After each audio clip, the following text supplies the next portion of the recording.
Pour terminer notre premier tableau, on a encore quelques calculs à effectuer.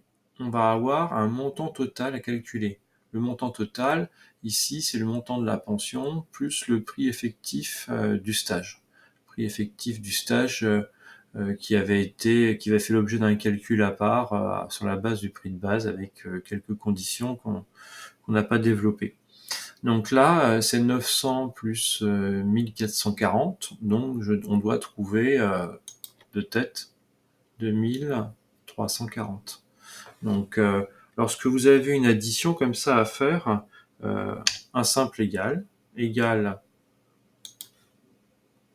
la case G12, je clique dessus, plus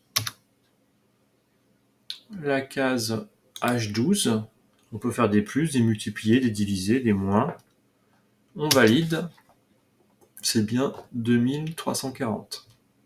Ici, par contre, dans la case totale un peu plus bas, en I25, on va avoir plusieurs cases à additionner. Pas que deux. Quand vous avez deux cases sur lesquelles vous devez travailler pour faire une multiplication, pour faire une division, une soustraction, une addition, vous devez utiliser les symboles arithmétiques, plus, diviser, et manipuler les cellules. Là, dans le total du bas, encore une fois, ici, en I25, je vais avoir plusieurs cellules à additionner. On ne peut pas faire plus, plus, plus, plus, plus, plus, plus. Vous vous doutez bien que sur un logiciel comme Excel, on va avoir une fonction qui va nous permettre d'additionner tout ça. La fonction que vous devez connaître, c'est la fonction somme. Donc, égale somme, S-O-2-M-E. Voilà. Et vous n'oubliez pas, même si les cases ne sont pas remplies, de prévoir de remplir toutes les cases. On ne sait jamais si on a notre stage qui est complet, eh bien, on aura des montants qui descendent jusqu'en bas. Parfois, dans un examen, vous avez la moitié des stagiaires seulement, et on a parfois tendance à ne prendre que les cellules qui contiennent des chiffres quand on veut poser la fonction. Donc non, pas du tout, vous devez aller jusqu'en bas, prévoir même le cas qui n'est pas celui qui vous est proposé. Donc là, on fait bien une somme de I12, voilà ce qu'on avait ici, jusqu'à I24. On valide. Voilà, pour l'instant, c'est le seul total. D'accord, fonction somme dès que je dépasse 2 cases. Voilà. Et puis, sinon, des opérateurs arithmétiques. Donc, on peut vouloir faire le total. Je vous ai proposé aussi de faire une moyenne, pourquoi pas. Donc, on aura un montant moyen. Et bien, comme pour somme, on a une fonction dans Excel qui s'appelle, et là, pas de suspense, moyenne. On va faire la moyenne. Il faut les apprendre, bien sûr, la moyenne de tout ça.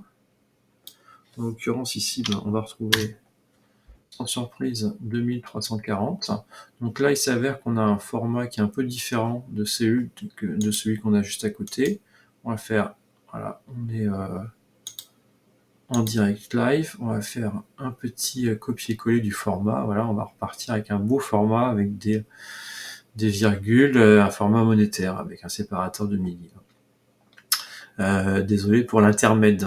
On a aussi la possibilité de trouver le montant le plus petit, le minimum. Donc ça encore, c'est une fonction qui existe, c'est la fonction min. Voilà, on va faire min de tous ces montants-là, en imaginant à chaque fois qu'il peut y avoir des montants. Là, en l'occurrence, on n'en a pas. Donc le min, ce sera encore le même montant.